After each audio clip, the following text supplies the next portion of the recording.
আল্লাহুম্মা ইন্নী আউযু বিকা মিন আযাবি জাহান্নাম ওয়া মিন আযাবিল কবর ওয়া মিন ফিতনাতিল কবর ওয়া মিন ফিতনাতিল মাসীহিদ দাজ্জাল ওয়া মিন ফিতনাতিল মাহইয়া ওয়াল মামাত। এই দোয়াটা নবীজি 5 ওয়াক্ত নামাজের পরে করেন। এর মধ্যে একটা অংশ হলো যে আল্লাহ আমি কবরের আযাব থেকে পানাহ চাই। অথচ রাসূলুল্লাহ সাল্লাল্লাহু আলাইহি সাল্লামের এক যাররা বিন্দু পরিমাণ কোনো গুনাহ নাই। আছে কি? কথা বলেন না কেন? এক সুতা কোনো গুনাহ। তিনি মাসুম, তিনি নিষ্পাপ, তিনি নিষ্পাপ।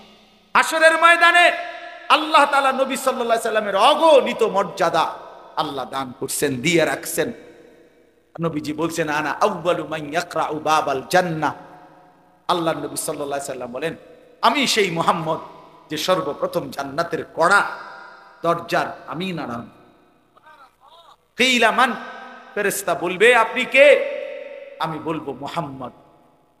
ফেরেশতা ফাফুতিহাল বাব, দরজা খুলবে আর বলবে হে আল্লাহর রাসূল আনতাজিরু লাক, আমি তো আপনার অপেক্ষাই করছি।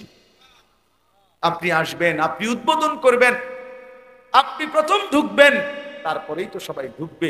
এটাই তো মালিকের ফয়সালা। এত সম্মান, এত মর্যাদা যার, সেই তিনি প্রতিদিন 5 ওয়াক্ত নামাজের পরে কবরের আযাব থেকে আল্লাহর কাছে পানাহ চায়। আমি কে? বলেন বাবা, বলেন। এই জন্য দয়া করে আরো অনেক উদাহরণ বলা যাবে, কোরআনে আছে, হাদিসে আছে। আমি শুধু সংক্ষেপে আপনাদের কাছে এটা বলি।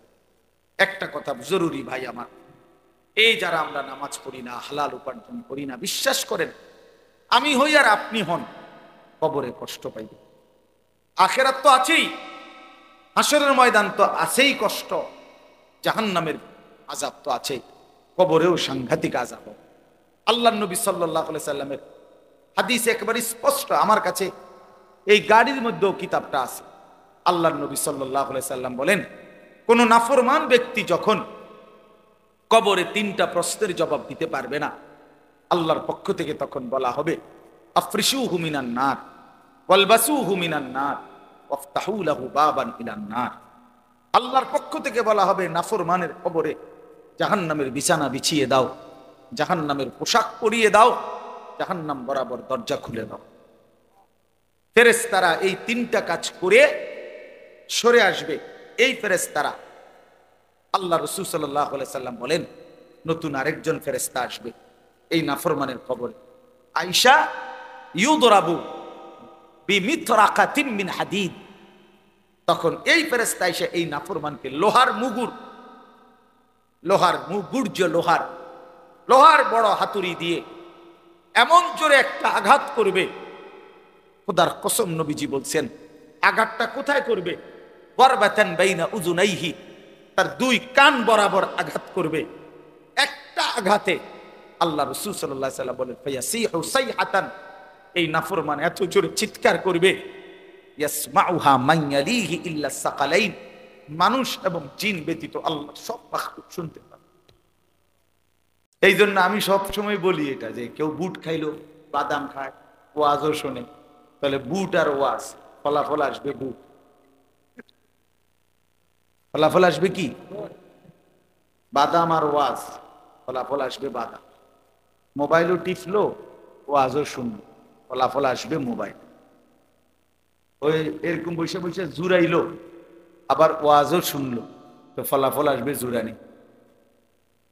মানে রেজাল্ট হইলো কি, যে জুরাইছে করতে, কি শুনছে কইতে পারে। হ্যাঁ, কারণ এই 2টার মধ্যে যেটা নিকৃষ্ট, রেজাল্ট আসবে কোনটা? এইটা। এই জন্য এখান থেকে রাসূলুল্লাহ সাল্লাল্লাহু আলাইহি সাল্লাম বলছেন আল মারউ আলা দীনে খালিলিহি, প্রত্যেক ব্যক্তি তার বন্ধুর দ্বারা প্রভাবিত হয়। ফালিয়ানজুর আহাদুকুম মান ইউখালিলু, অতএব তোমরা লক্ষ্য রেখো কাকে বন্ধু বানাচ্ছ। হাদিস এটা, নবীজি সাল্লাল্লাহু আলাইহি সাল্লাম বলছেন। তার মানে হলো কেউ যদি কোনো অসৎ মন্দ লোক, চরিত্রহীন লোক, যে কোনো পাপীর সাথে তার গভীর সম্পর্ক রাখে, খুব দ্রুত গতিতে তার মধ্যে ফলাফল আসবে ওই নিকৃষ্ট ব্যক্তির অনুপাত। এটাই সত্য, এটাই সত্য। এজন্য এটা বাস্তবতা। সাথে 4 জন বিড়ি সিগারেট খায়, অল্প সময়ের পরে দেখবেন এর মধ্যে এটা আছে। সাথের 2 জন নেশা করে, এও এদের সাথে চলতে ফিরতে গিয়ে কিছুদিনের মধ্যে নেশা করব, চরিত্রহীন। এটা এটা একেবারেই পরীক্ষিত। রাসূলুল্লাহ সাল্লাল্লাহু আলাইহি ওয়াসাল্লাম বলছেন। যদি বলেন তো অরে ঠিক করবে না, না, নিয়ম এটা মনে রাখতে হবে। কারো ইসলাহ, কারো সংশোধন তার সাথে মিশে গিয়ে নয়, তার গুনাহ নাফরমানির সাথে নিজেকে মিশে না। যে আমরা 2 জনে আগে তার লগে আমিও 2-1 বেলা সিগারেট খাই, আস্তে আস্তে সম্পর্ক গভীর হইলে পরে ছাড়াই এলাম, জি না, হবে না, হবে না। বরং ফলাফল আসবে যে একদিন তুমিও নেশা করো। এই জন্য নিয়ম হলো নিজেকে ঈমান আমলের উপরে শতভাগ ঠিক রেখে অন্যকে সংশোধনের চেষ্টা করা। কথা বুঝছেন না? এটা গুরুত্বপূর্ণ মূলনীতি, এটা সংশোধনের মূলনীতি। নিজে পেশাবের উপরে দাঁড়াইয়া আরেকজনকে দুধ খাওয়াইলে এটা গুরুত্বপূর্ণ। রাসূলুল্লাহ সাল্লাল্লাহু আলাইহি সাল্লাম বলছেন। যেন অনেক সময় ছেলে পেলেদের মধ্যে এটা মানসিকতা কাজ করে যে মন্দ লোকের সাথে বন্ধুত্ব করে ধীরে ধীরে তারা ঠিক করে না। বন্ধুত্ব করে ঠিক না, তোমার অবস্থান ঠিক রাইখা তারপরে ঠিক। মনে করেন এখন আসরের নামাজের ওয়াক্ত, আমার একটা ছেলের সাথে জেনারেল সম্পর্ক, আমি একজন হুজুর মনে করেন, কেন আমার দায়িত্ব কি যে আগে কিছুদিন আগে নামাজ না পইরা তার লগে আমার আগে সম্পর্ক করতে হবে, পরে আস্তে আস্তে দোনোজনের নামাজ। আমার এই আসরের নামাজ এই যে কাজা হইল, এটা আর কোনোদিন আসবে আমার? তাইলে কথা বুঝছেন না?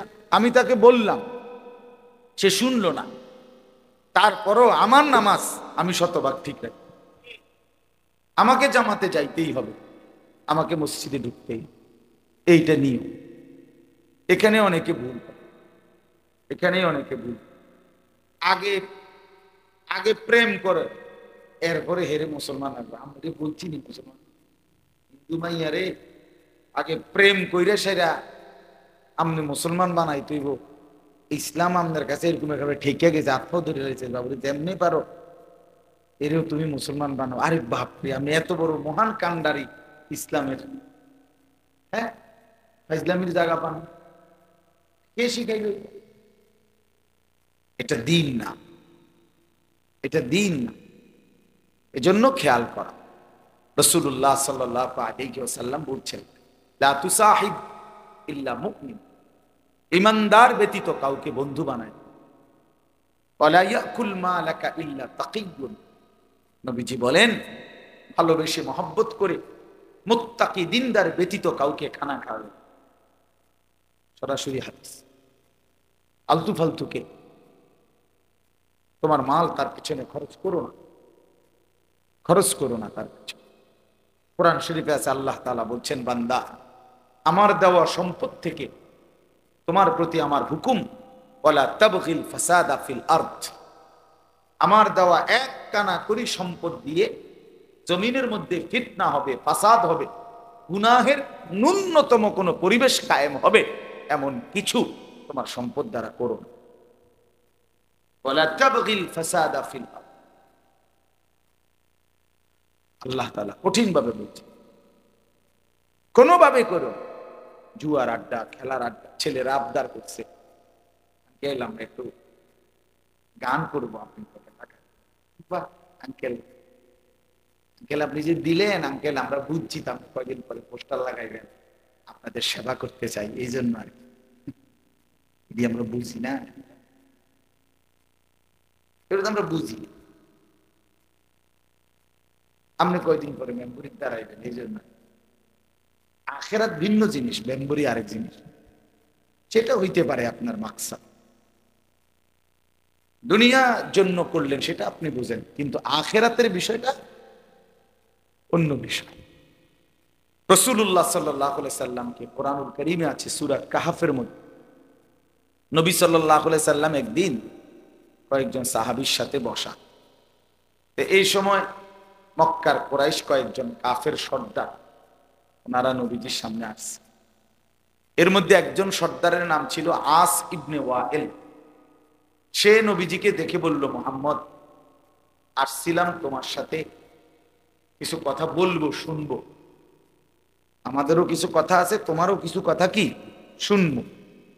কিন্তু এখন এই যে লোকটি লইয়া বইস কিতা, এই সমস্ত আঙ্গাল কাঙ্গালের লোক, মানে এখানে বেলাল, খাব্বাব, খুবাই, মানে এরা তো হইলো সব কৃতদাস ছিল, আগে গোলাম ছিল, এখন মুসলমান হচ্ছে, সাহাবিও না। এদের তুলনায় তো এরা সামান্য, এগুলোর লগে নিয়ে বইতাম, হ্যাঁ, ইজ্জত থাকেনি এগুলো। সে বলল নবীজিকে, মুহাম্মদ, তুমি দুইটা কাজের একটা করো, হয় এই লোকগুলোরে এখান থেকে উঠায় দাও, তাহলে আমরা বসবো, আর নাই তো তুমি উঠতে আসে আলাদা আসো, আমরা তোমার সাথে বসবো। এগুলোর লোকে বসবো। কোরআন শরীফে আছে, সাথে সাথে আল্লাহ তাআলা জিবরাইল পাঠাইয়া কোরআন নাজিল করে বন্ধুকে বললেন, ওয়াসবির নাফসাকা মাআল্লাযীনা ইয়াদউনা রাব্বাহুম বিল গাদাতি ওয়াল আশি ইউরিদুনা ওয়াজহাহু। বন্ধু, সকাল সন্ধ্যা দিবানিশি আমি আল্লাহর সন্তুষ্টির জন্য যারা আমার বন্দিগি করে, আমারে ডাকে, আপনি আপনার নিজেকে মজবুতির সাথে তাদের সাথেই বেঁধে রাখেন। এক কদম উঠবেন না, সাবধান, বেঈমান সরে যেতে বলেন, যা বেঈমান। তোদের মতো নাফরমান সারা পৃথিবীর মালিক হইলে কি আছে? ওয়ালা আবদুম মুমিন খায়রুম মিন মুশরিক। কোরআন শরীফের আয়াত। আল্লাহ তাআলা বলেন, ঈমানদার যদি গোলাম হয়, পৃথিবীর সমস্ত বেঈমানের চাইতে খায়ের সর্বোত্তম সে, হোক সে গোলাম। কোরআন শরীফের আয়াত। ওয়ালা আবদুম মুমিন, হোক সে কৃতদাস, হোক সে বেলাল, হাবশী গোলাম, সে সমস্ত কাফের বেঈমান যত উচ্চ বংশীয় হোক না কেন, তাদের চাইতে উত্তম, তাদের চাইতে। এই জন্য নওজোয়ান ভাই, কথার প্রসঙ্গে জন্য বললাম প্রথম কথাটা, এটা গুরুত্বপূর্ণ দোস্ত আমার, বন্ধু আমার, যে সঙ্গী নির্বাচন খেয়াল কর। স্ত্রী একজন সঙ্গী, এটা নির্বাচনের ক্ষেত্রে ইসলাম ছেলের ক্ষেত্রে মেয়ের বিষয়ে দিক নির্দেশনা দিছে, মেয়ের ক্ষেত্রে ছেলের বিষয়ে দিক নির্দেশনা দিছে। দীর্ঘদিনের জীবন সঙ্গী, এ নষ্ট হইলে, চরিত্রহীন হইলে, যার স্ত্রী চরিত্রহীন, এই সঙ্গী যার খারাপ, তার পুরা জিন্দিগি জাহান্নামের টুক, জাহান্নামের আগুন। যার বেডি 2 নম্বর, যার স্ত্রী পরকীয়া আসক্ত, যার স্ত্রী অন্য পুরুষেরা লোভে আক্রান্ত,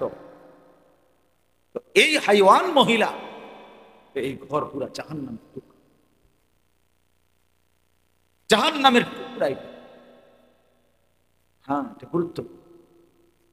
রাসূলুল্লাহ সাল্লাল্লাহু আলাইহি ওয়াসাল্লাম বলেন, তুনকাহুল মারআতু লিআরবাঈ, পৃথিবীতে মানুষ 4টি জিনিস দেখে বিয়ে করে।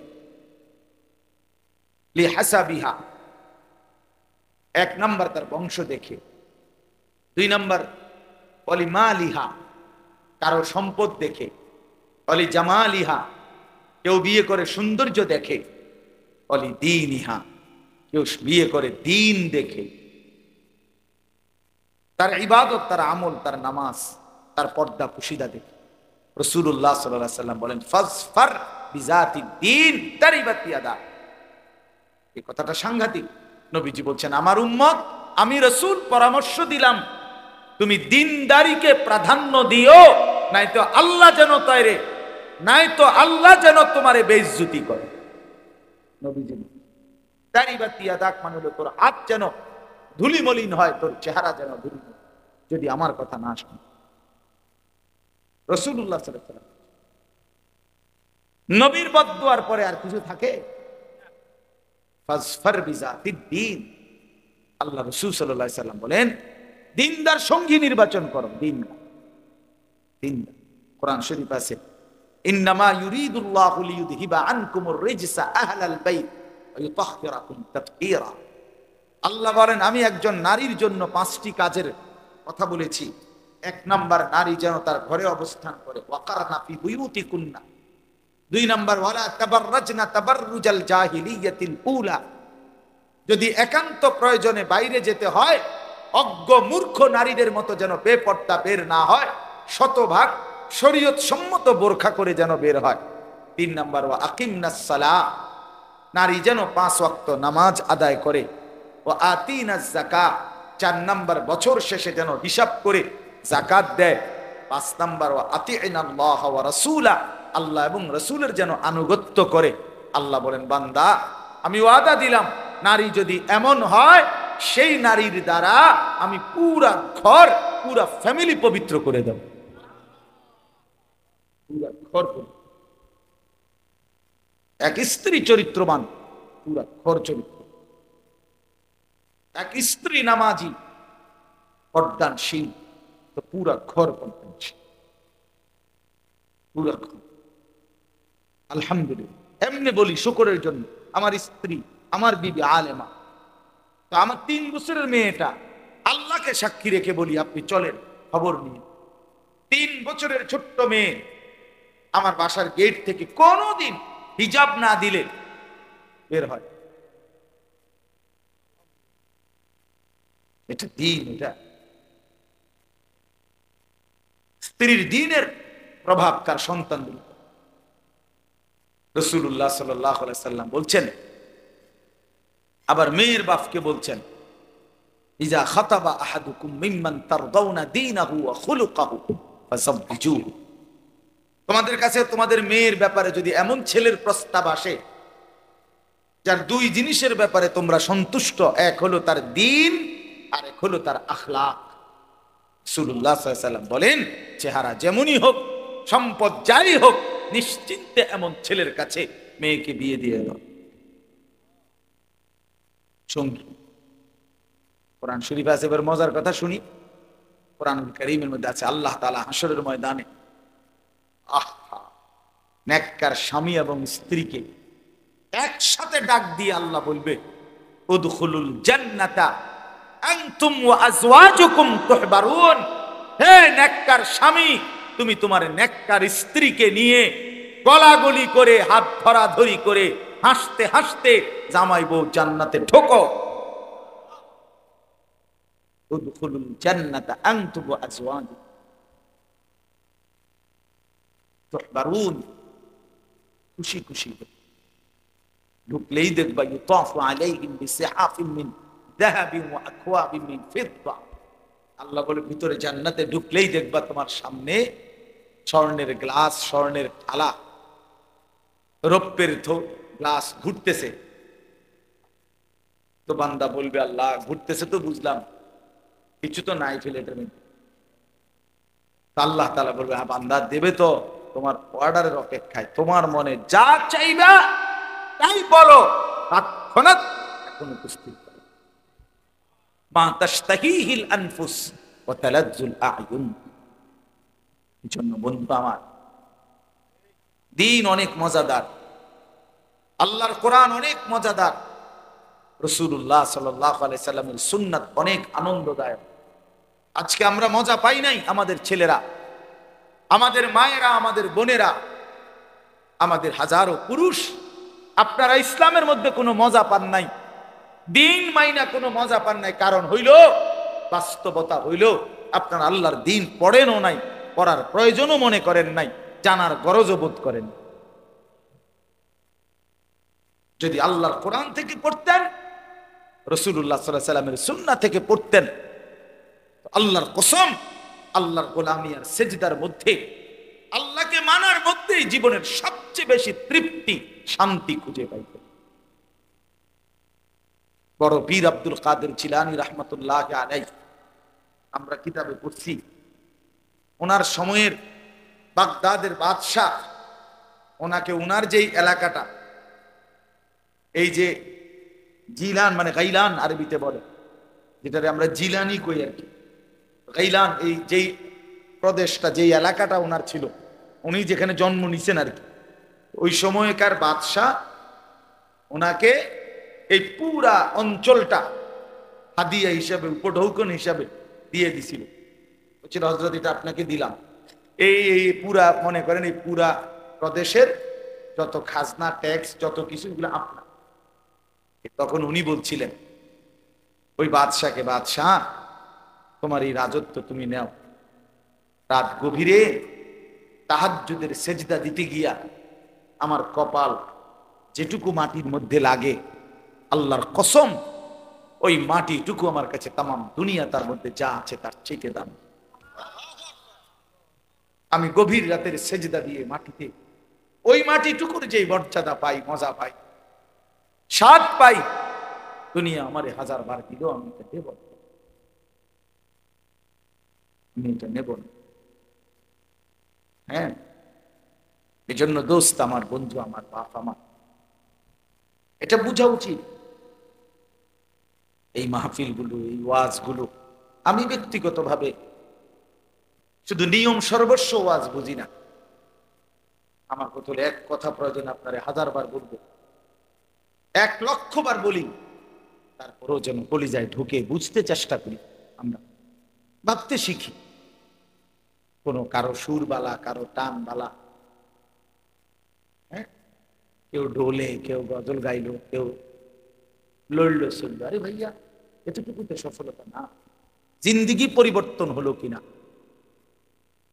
কিছুটা বিবেক জাগলো কিনা, আমার অনুভূতির মধ্যে কিছু আসলো কিনা, এটা দেখার বিষয়, এটা দেখার বিষয়। এতটুকু বিবেক যদি নড়ে ওঠে, কোরআন শরীফে আছে আল্লাহ বলছে আমার কোরআনের বৈশিষ্ট্য কি, অনেক, এর মধ্যে একটা বৈশিষ্ট্য হলো তাকশাইরু মিনহু জুলুদুল্লাযীনা ইয়াখশাউনা রাব্বাহুম। আল্লাহ বলে কোরআনের বৈশিষ্ট্য হলো যার অন্তরে আল্লাহর ভয় আছে, সে যখন আল্লাহর কোরআন শুনবে বা পড়বে, আল্লাহর কসম আল্লাহ বলে তার শরীরের চামড়ার পশমের যে উপরে, যে চামড়ার উপরে পশম, এগুলো দাঁড়ায় যায়। তাকশাইরু অর্থ হলো শিহরিত হয়ে উঠবে। সুম্মা তালিনু জুলুদুহুম ওয়া কুলুবুহুম ইলা যিকরিল্লাহ। আল্লাহ বলেন আমার কোরআন শুনতে শুনতে বান্দার অবস্থা এক পর্যায়ে এমন হবে যে তার সারা দেহ এবং দিল আমি আল্লাহর স্মরণে ঝুঁকে পড়বে, সেজদা দিবে, যে হায় মানে আপনি এত বড়, আপনার শান এত বড়, আপনার সৃষ্টি এত বড়, আপনি কত বড়, আপনি কত। এজন্য বন্ধু বাস, আমি এতগুলো কথা বলছি, লম্বা করে ফেলছি কথাটা, এই প্রসঙ্গটা আর কি, অর্থ হইল নীরবে মনোযোগের সাথে আল্লাহর কথা শুনবেন, দেখবেন আপনার মসজিদের ইমাম সাহেবের বয়ানই শুনবেন। ব্যক্তির কাঙ্গাল হবেন না, জনপ্রিয়তার কাঙ্গাল না, আল্লাহর কোরআনের দিকে ফিরবেন। বুঝেন না আমার? জনপ্রিয়তার ধোকা, আল্লাহর এটা কুদরত, আল্লাহর ইচ্ছা। কেউ আল্লাহ কাউকে 1000 মানুষের সামনে বলায়, কাউরে দিয়ে আল্লাহ 10 জনের সামনে বলায়, এটা কোনো 10 জনের সামনে কথা বললে আল্লাহর কথা, আর 1000 সামনে বললে এ কোনোটার মধ্যে সফলতা কিংবা ব্যর্থতার কিছু নাই। বুঝেন নাই? যে হুজুর বয়ান করছে 10 জনের সামনে উনি ব্যর্থ, আর যে হুজুর বয়ান করছে 1000 লোকের সামনে উনি সফল। এই কথাটা বুঝছেন? সংখ্যার কম বেশির মধ্যে কি নাই, সফলতা কিংবা ব্যর্থতা নয়, আল্লাহ গ্রহণ করার মধ্যে সফলতা। আল্লাহ গ্রহণ করলে সফল। 1 কোটি মানুষ মনে করেন আমারে একেবারে স্লোগান দিয়া, মাথা তালগি দিয়া, 4 রাস্তার মাথা দিয়ে হতাই দিয়ে আইছে, আপনার ইজ্জত করে দিয়ে হতাই দিলাম। আল্লাহ তাআলা বললেন আনিস আমি নিলাম না, আমি তোমার গ্রহণ করলাম না।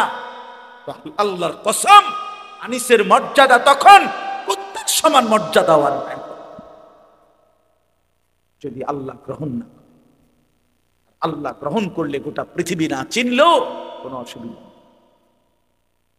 হাজারো আউলিয়া আছে যাদেরকে মানুষ চিনে, এরকম আবার লক্ষ আউলিয়া এমনও আছে যাদেরকে কেউ চিনে। বুঝেন নাই? কোরআনুল কারীমের মধ্যে মোট 25 জন নবীর নাম আছে। কোরআন শরীফে মোট নবীদের নাম আছে কয়জন? তো নবী মোট 25 জন। তো বাহিরে কই? বাকিদের কই? রাসূলুল্লাহ সাল্লাল্লাহু আলাইহি সাল্লামের সবগুলো হাদিস একত্র করলেও আরো নয়তো 15-20 জনের নাম পাওয়া যাবে। তো তোর নবী মোট 30-35 জন। কথা বুঝছেন না? তো বাকিদের নাম তো, তো বাকিদের নাম যে পৃথিবীর কেউ জানে না, এই কারণে ওনারা ব্যর্থ। নাউজুবিল্লাহ। কথা বুঝছেন নি? রাসূলুল্লাহ সাল্লাল্লাহু আলাইহি সাল্লাম বিদায় হজ্জে যে সময় ভাষণ দেয় হজে, তখন নবীজির সামনে ছিল 1,20,000-এর চাইতে বেশি সাহাবী। হজ্জের মধ্যে আসছে যারা, তো হজ্জে তো আর একেবারে বুড়া গাড়া বাচ্চা কাচ্চা সব আইছে না, বাইতো তো আছে আরো বহুত। বুঝেন নাই কথাটা? বুড়া মানুষ আছে, সবাই তো আর একেবারে ঘর চুক্তি পুরা সবাই আইসে পড়ছে না।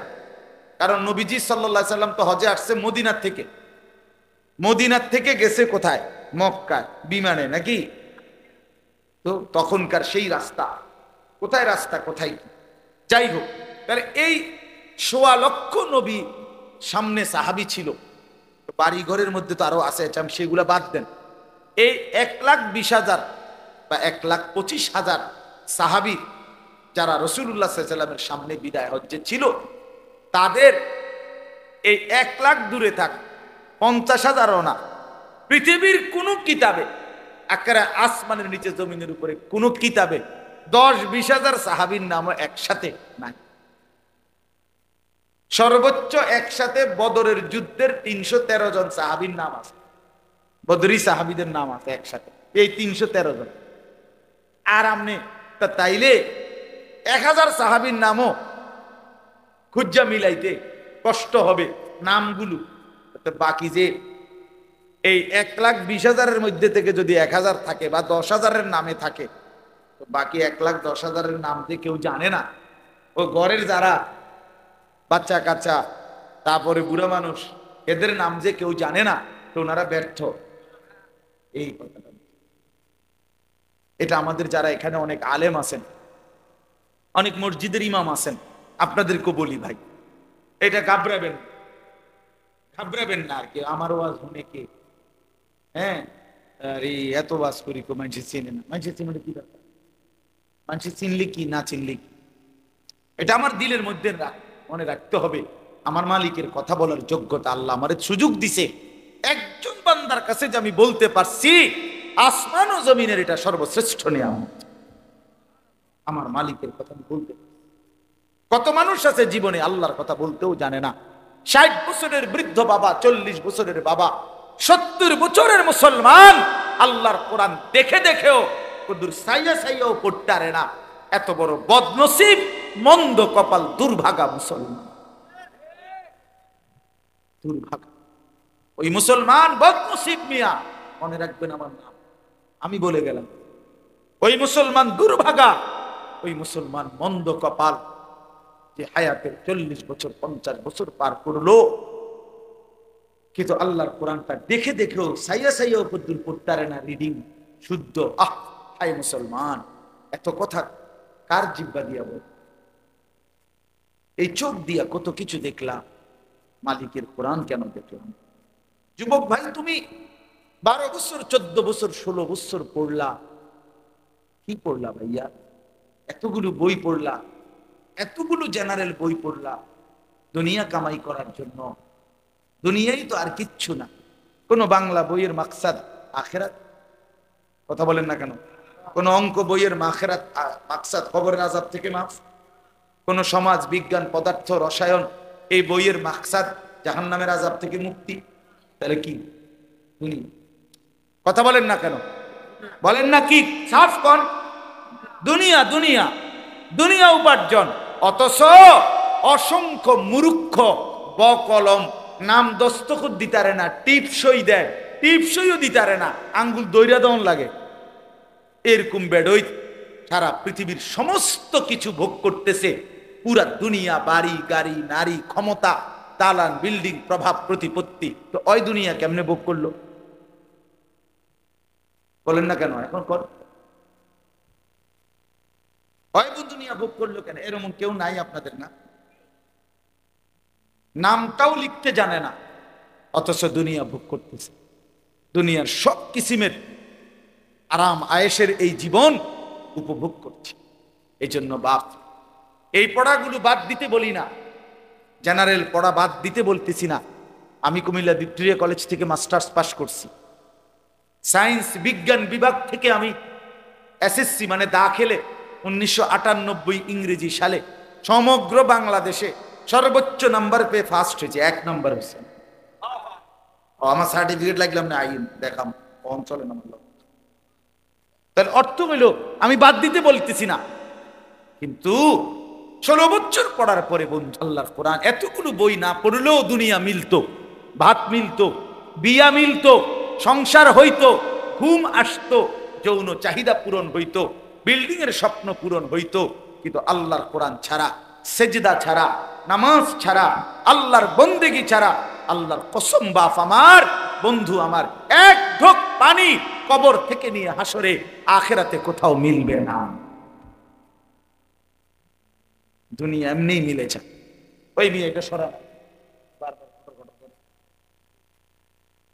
তো বা দুনিয়া এমনি মিলেছে। আমি তো বলি মিয়া, বুবা মানুষও দুনিয়া ভোগ করে, করে না? বুবা বুবা মানুষ ভাত খায়নি, বুবা মানুষ ঘুমায় কিনা, বুবা মানুষ পেশাব পায়খানা করে কিনা, বুবা মানুষ বিয়া করে কিনা, বুবা মানুষের বাচ্চা কাচ্চা হয় কিনা। তাহলে বোঝা গেল দুনিয়া বুবাও ভোগ করতে পারে। তাহলে দুনিয়া ভোগ করার জন্য কথা না বললেও চলতো, কিন্তু আল্লাহর কোরআন, আল্লাহর কোরআন কেন পড়তে পারলেন না এই জবান থাকার পরে, এই জিহ্বা দেওয়ার পরেও কেন পারলেন না? আমার বয়স্ক বাবারা বলেন, হায়াতের শেষ সময়টা নষ্ট করে দিলেন চায়ের দোকান, জিন্দিগির শেষ হায়াতটা শেষ করে দিলেন বিড়ি সিগারেট খাইতে খাইতে, জীবনের শেষ টাইমটা শেষ করে দিলেন চা দোকানে গল্প করতে করতে, টেলিভিশন দেখতে দেখতে। আহা মুসলমান, 60 বছর বয়স্ক মুসলমান যদি আজও আখেরাত মনে না পড়ে, তার কখন মনে পড়ে? 70 বছর বয়সেও যদি কবরের কথা মনে না পড়ে বাবা আমার চাচা, তাহলে আর কখন? আলাম ইয়ানি লিল্লাযীনা আমানু আন তাখশা কুলুবুহুম লিযিকরিল্লাহ, এটা কোরআনের আয়াত। রব্বুল আলামিন বলে, ইমানদার মুমিন, আমি আল্লাহর ভয়ে, আমার স্মরণের জন্য, আমার বন্দিগির জন্য তোমার দিলটা নরম হওয়ার সময় আজও কি হয়নি? আলাম ইয়ানি, এই কথার অর্থ এটা। আল্লাহ বলে, বান্দা 365 দিনে আমার একটা বছরে কোনোদিন ফজরের নামাজ পড়লা না বান্দা, তাহলে আর কোনোদিন কি ফজরের নামাজ পড়বা না বান্দা? আর কি কোনোদিন পড়বা না? তুমি কি তাইলে এই সিদ্ধান্তই নিয়ে নিছো? 30 বছর ধরে বান্দা আমার প্রতিদিন সুদ খাচ্ছ, মিথ্যা বলছো, 30 বছর প্রতিদিন ওজনে কম দাও, 30 বছর ধরে নিয়মিত কাস্টমারকে ঠকাও, এভাবেই রোজগার করতেছো হারাম রোজগার। আল্লাহ যেন ডাক দিয়ে বলে, বান্দা তাহলে এই নাফরমানের রোজগারি আর কোনোদিন কি তাহলে ছাড়বা না? আর কি সময় হবে না? বলো বান্দা বলো। গত 20টা বছর ধরে তোমার ঘরে প্রতিদিন রঙিন টেলিভিশন চলে, নর্তকী নাচে, নাটক সিনেমা তোমার বউ বাচ্চা প্রতিদিন দেখে। আল্লাহ যেন ডাক দিয়ে বলে, বান্দা তাহলে এই গুনাহ আর কোনোদিন কি বন্ধ হবে না? তোমার ঘরে কি আর কোনোদিন এই নাফরমানি বন্ধ হবে না? ছেলেটা 16 বছর, 14 বছর, 18 বছর, একটা দিনও 5 ওয়াক্ত নামাজ, কোন নামাজই পড়ে না। এ কেমন সন্তান বানাইলা? এ কোন মায়ের ঘরের বাচ্চা? এ কোন মুসলমানের সন্তান? বলেন বলেন বাপ, ছেলেরা বলো। 365 দিনে একটা বছরে কোনো দিন ফজরের নামাজ পড়ো নাই? তুমি মানুষের বাচ্চা, তুমি মানুষের বাচ্চা। কে বলছে বেটা নাফরমান? তুমি মুসলমানের বাচ্চা। একটা বছর কোনোদিন, একটা বছর কোনোদিন ফজরের নামাজ পড়ে নাই, এর চাইতে বড় জানোয়ার, এর চাইতে বড় হাইওয়ান, চতুষ্পদ জন্তু আসমানের নিচে জমিনের উপর কে হইতে? মালিককে এতদিন ভুলে যায় মানুষ? আল্লাহকে এতদিন ভুলে যা। আস্তাগফিরুল্লাহ। বিশ্বাস করেন আমার এটা কোনোভাবে কোনো যুক্তিতে বুঝে ধরে না। আমি বহু চিন্তা করছি যে হায় হায়, মুসলমানের বাচ্চা এত বড় নাফরমান কেমনে হইল, তার মাকে তার বাপকে কোন মার দুধ খাইলো, মুসলমান পরিচয় দেয় কেমনে? এই জানোয়ার কেমনে মুসলমান পরিচয় দেয়? 6 মাসে 9 মাসে কোনোদিন 5 ওয়াক্ত নামাজ পড়ে না। আল্লাহ তাআলা কোরআনুল কারীমের মধ্যে বলছে, ইবলিস তুই আমার একটা সেজদা দিলি না। এই বাপ, মিথ্যা বললে আপনারা প্রতিবাদ করেন, আমি রাজি। ইবলিস একটা সেজদা দেয় নাই। আল্লাহ তাআলা সেদিন থেকে বলছে, আজকের থেকে তুই শয়তান। কি ইবলিস কি আগের থেকে শয়তান ছিল? ওরে তো আগে শয়তান বলতো না বেটা, ওরে তো আগে বলতো মুআল্লিমুল মালাইকা। সে তো ফেরেশতাদের কি ছিল? শিক্ষক। মুআল্লিম ফেরেশতাদের শিক্ষক ছিল। যেদিন একটা সেজদা দেয় নাই, সেদিন আল্লাহ তাকে বলছে, আজকের থেকে তুই শয়তান। এই জন্য বেনামাজি মনে রাখিস, তুই শয়তান। সাফ বললাম, সাফ। বেনামাজি শয়তান। যার কপালে সেজদা নাই, তুমি শয়তান। আল্লাহ তাআলা কোরআনুল কারীমের মধ্যে বলছে, ইবলিস তুই সেজদা দিলি না, ফাখরুজ ফাইন্নাকা রাজিম। বের হ বেঈমান, আজকের থেকে তুই অভিশপ্ত। আউযু বিল্লাহি মিনাশ শাইতানির, অভিশপ্ত। আজকের থেকে তুই বিতাড়িত। এই জন্য সেজদা যার কপালে নাই সে রাজিম, অভিশপ্ত। কোরআন শরীফে আছে, আল্লাহ বলছে, ওয়া ইন্না আলাইকাল লানাতা ইলা ইয়াউমিদ্দিন। ইবলিসকে আল্লাহ বলছে, ইবলিস তুই আমার সেজদা দিলি না, একটা সেজদা। আজকের থেকে নিয়ে কিয়ামত দিবস পর্যন্ত তোর উপরে আমি আল্লাহর লানত, লানত, লানত। এজন্য বেনামাজি তোর উপরে খোদার গজব, খোদার লানত, খোদার লানত, খোদার লানত। ভাত খা বেটা, কোনো অসুবিধা নেই, ভাত তরকারি আল্লাহ আটকাবে না, মাছ গোস্ত আল্লাহ আটকায় না। ঘুম, পেশাব, পায়খানা, যৌন চাহিদা পূরণ, এগুলো আহামরি কিচ্ছু না। আল্লাহ বলে, কুলু ওয়া তামাত্তাউ কালিলান ইন্নাকুম মুজরিমুন। আরে নাফরমান, খা বেটা, কিছু সময়ের জন্য দুনিয়া খা বেটা, ভোগ কর বেটা। আমি আটকাইতাম না, দুনিয়া আটকাবো না, ভাত খাইতে বাধা দিব না। ভাত আমি খানা, পেশাব, ঘুম, যৌন চাহিদা পূরণ। আল্লাহ বলে বান্দা, এগুলো আমি আটকাই না, এগুলো আমি কুত্তার চাহিদাও পূরণ করি।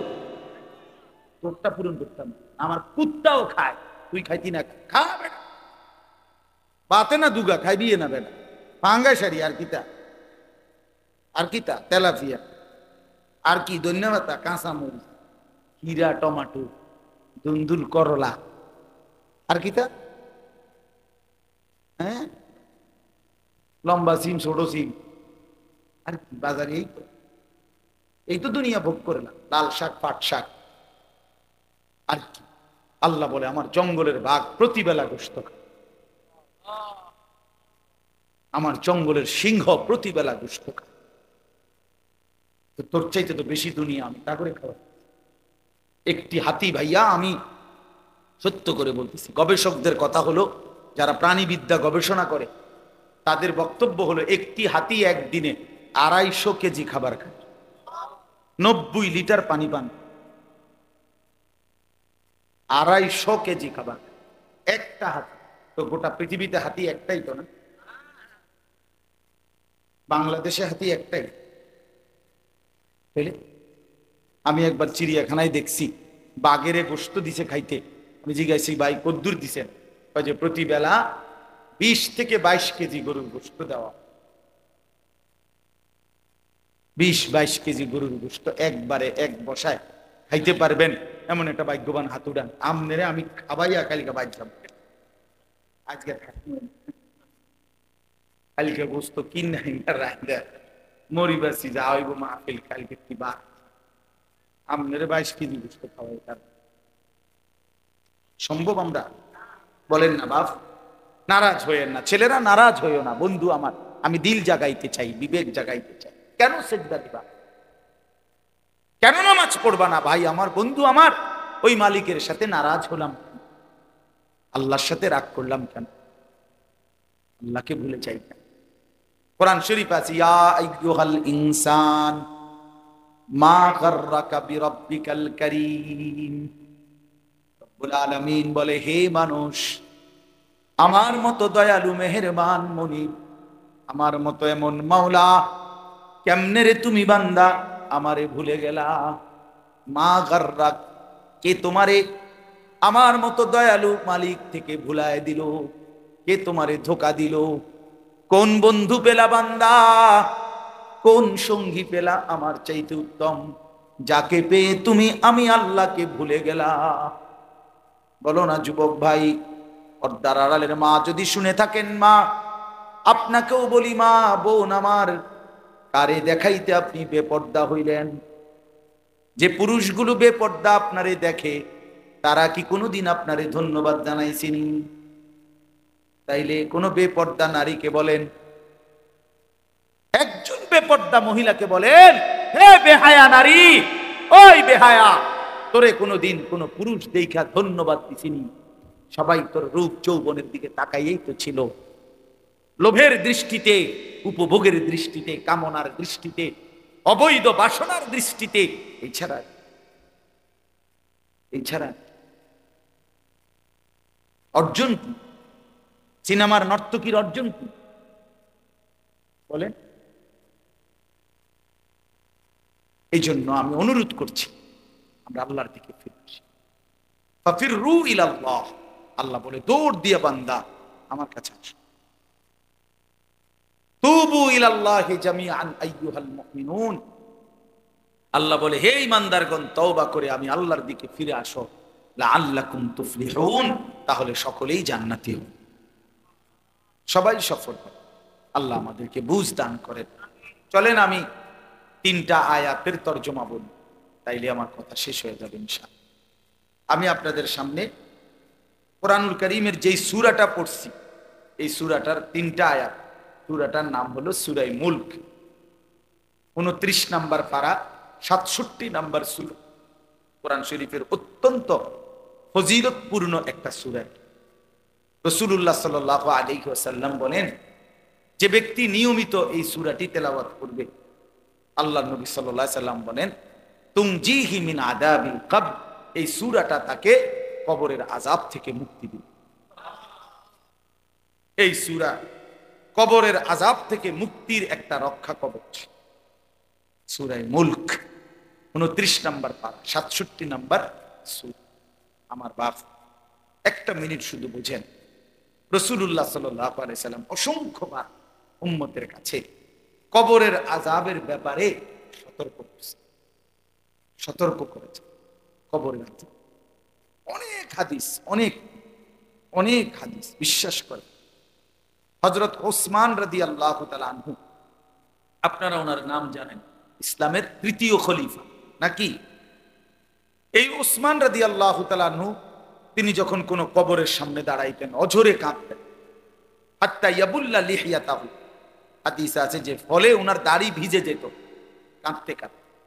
তো ওনার সঙ্গী সাথীরা জিজ্ঞেস করতেন, হযরত, হে আমিরুল মুমিনিন ওসমান, আপনি কবর দেখলে এইভাবে কাঁদেন কেন? আপনি তো জাহান্নামের কথা বললো, এতটা কাঁদেন না, কবরের কথা দেখলেই আপনি এভাবে অঝরে কাঁদেন কেন? হযরত ওসমান রাদিয়াল্লাহু তাআলা আনহু বলেন, শোনো, ইন্নাল কবরা আউয়ালু মানাজিলিল আখিরাহ, কবর হচ্ছে আখিরাতের প্রথম ঘাঁটি। ফা ইন নাজা মিনহু ফামা বা'দাহু আইসারু মিনহু, যদি কেউ কবরের এই ঘাঁটিতে বেঁচে যায়, তো পরবর্তী সব ঘাঁটি পার হওয়া তার জন্য সহজ। ওয়া ইন লাম ইয়ানজু মিনহু ফামা বা'দাহু আশাদ্দু মিনহু, নবীজি বলেন, আরে ওসমান বলেন, যদি এই ঘাঁটিতে কেউ মুক্তি না পায়, আটকে যায়, তাহলে পরবর্তী সকল ঘাঁটি তার জন্য তার চাইতে বেশি কঠোর। এরপরে শুনেন, এরপরে উসমান রাদিয়াল্লাহু তাআলা আনহু বলতেন যে আমি আল্লাহর নবী সাল্লাল্লাহু আলাইহি সাল্লাম থেকে সরাসরি একটা হাদিস শুনছি, নবীজির হাদিস। আচ্ছা, নবীজি সাল্লাল্লাহু আলাইহি সাল্লামের ব্যাপারে আপনাদের ধারণা কি? তিনি কোনো কথা নাউজুবিল্লাহ জীবনে কোনোদিন এক বিন্দু বানাইয়া বলছেন, বাড়াইয়া বলছেন, অতিরঞ্জিত বলছেন? যা আল্লাহ বলেছেন হুবহু তাই বলেছেন। তো নবীজি সাল্লাল্লাহু আলাইহি সাল্লাম তিনি বলছেন, মা রাআইতু মানজারান কাত্তু ইল্লা ওয়াল কবরু আফজাউ মিনহু। রাসূলুল্লাহ সাল্লাল্লাহু আলাইহি ওয়াসাল্লাম, এই যে কয়েকটা ছেলে, মুসলমানের বাচ্চাই তো নিশ্চয়ই, কিন্তু কথা বলে দেখেন ভাই, এমন এক গাফেল জাতি আমরা, মায়ের সন্তান জানেও না কোথায় আসছে। বহুত আপনারা জানেন না, আমরা সবাই আসলে খাট পালং আর সোফা ফার্নিচার নিয়ে ব্যস্ত। হুজুর দেখলে দোয়া চায়, হুজুর বিল্ডিং এর ছাদ ঢালাই দিন করতে দোয়া করে দেন, এই গরকার নতুন কাম ধরছি দোয়া করে দেন, আজ মাটি খুব দিন দোয়া করে, আজগা নতুন করে ডালাই, আজকে শুধু দোয়া, হুজুর মোটর সাইকেল কিনছি শুধু দোয়া করে, এই দোকানের বিটটা লইছি হুজুর দোয়া করে। আমার কাছে একবার একজনই করছে, 1,10,000 টাকা খরচ করে ওই ওনার বাসায় গেছি, টেলিভিশন চ্যাপটা একটা দেখাইয়া উনি বলতেছে যে এটা 1,10,000 টাকার মতো খরচ গেছে, দোয়া করি। পরে আমিও দোয়া করছি, আমি বললাম ভাই দোয়া করি আপনার ঘরে যেন 24 ঘন্টার মধ্যে 1 সেকেন্ডও কারেন্ট না যায়, আমনের বউ বাচ্চা যেন 24 ঘন্টা টেলিভিশনের সামনে বইয়া থাকে, আমনের ঘরে যেন 24 ঘন্টা নাচ গান বেড়া বেটির নাচ যেন চলে, দোয়া করি। পরে হে হুজুর বেশি রাগ হয়েছেন বুঝছি,